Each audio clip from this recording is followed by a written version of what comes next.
when you have a piece get fucked up or you need to make a remake for whatever reason, you're going to reference the label and the material type, which you find right here.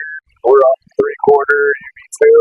Then you're going to make sure that you're in your proper job and operator, and then select whatever run is being used. Then go over here to your patterns tab, select your material, which, like I said, we have our 3/4 UV2 here.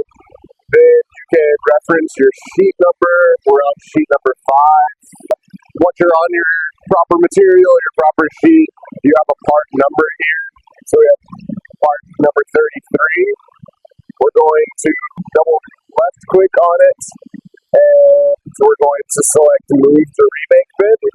We'll go back to view all patterns, and you can see in our remake bin here, that part has shown up.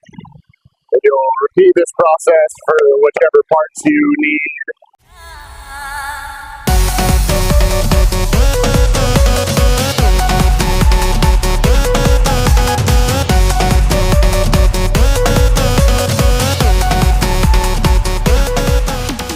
We have all of our parts moved to the remake bin here. So what we're going to do now is we're going to add a sheet that we're going to put our remakes on. We, in this case, are going to be using a full sheet, but under edit sheet, you can adjust your size. So if you're using a drop, you can change your dimensions of your overall sheet. One way or another, once you've got it on there, you're going to drag and drop your parts. I like to keep them a little bit spread out. It always drops them in that bottom left corner. So I like to move them once I get in there just so I can see them all and make sure that I'm not going to overlap or whatever.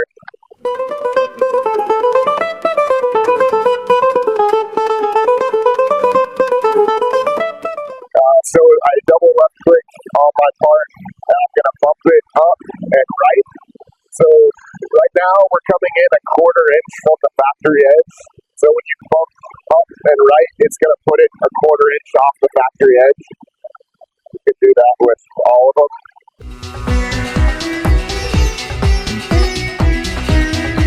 Depending on what kind of parts you have, you may want to make sure that you don't have a bunch of small parts all right next to each other, or whatever the case may be, you may need to move it around based on your specific situation and parts. Right now, these remakes have a bunch of interior cuts, so there wasn't much left for the vacuum to hold down.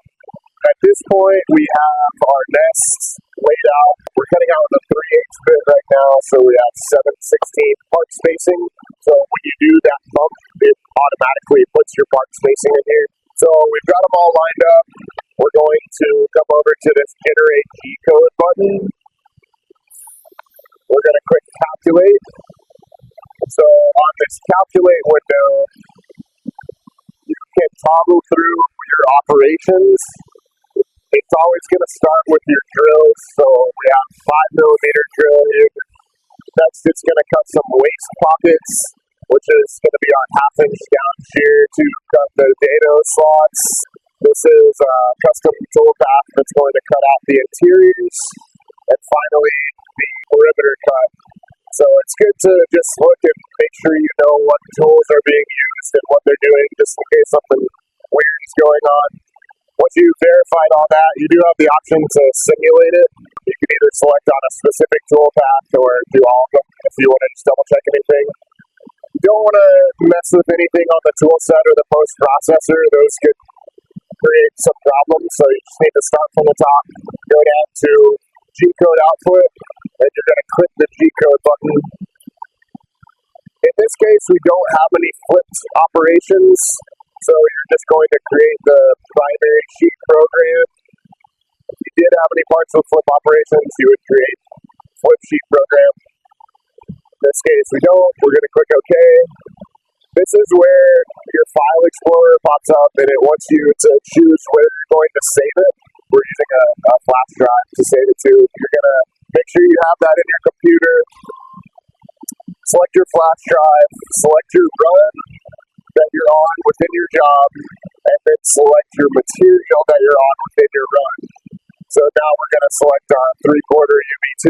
We're creating an entirely new sheet. So it's sheet 7, run 2 is what this S07R02 stands for. And then we want to make something indicative of this being different than the initial run. So I'm going to put -remakes and then save it. So now that should be saved. We're going to open up the file explorer just on the computer. Go to our flash drive, our run, a 3/4 UV2 material, and we can see our remakes there. So we should be good. Then you just go back to the main